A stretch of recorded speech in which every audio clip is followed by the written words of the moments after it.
მოდი მოკლედ გადავავლოთ თვალი თბილისის დინამოს 100 წლის იუბილეს. ხო, თბილისის დინამო, ქართული ფეხბურთის ფლაგმანი 2025 წელს თავის 100 წლის იუბილეს აღნიშნავს. მთელი საუკუნე სავსე გამარჯვებებით, გამოწვევებით და დასამახსოვრებელი მომენტებით. პირველი, კლუბი 1925 წელს დაარსდა და იცით, მალევე გახდა ისეთი ძალა, რომელსაც ანგარიშს უწევდნენ საბჭოთა ფეხბურთში. ეს ყველაფერი დაგვირგვინდა 1964 წელს, როცა საბჭოთა კავშირის ჩემპიონატის პირველი ოქრო მოიგეს. მეორე, კლუბის ოქროს ხანად ალბათ 70-იანი წლების ბოლო და 80-იანების დასაწყისი უნდა ჩავთვალოთ. მაშინ დინამომ მეორედაც მოიგო საბჭოთა ჩემპიონატი 1979-ში.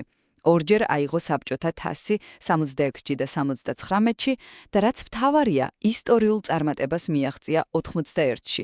UEFA-ს თასების მფლობელთა თასი მოიგო. ეს იყო რაღაც წარმოუდგენელი. და ბოლოს, საბჭოთა კავშირი რომ დაიშალა, დინამო უკვე დამოუკიდებელი საქართველოს ჩემპიონატის უცვლელი ლიდერი გახდა.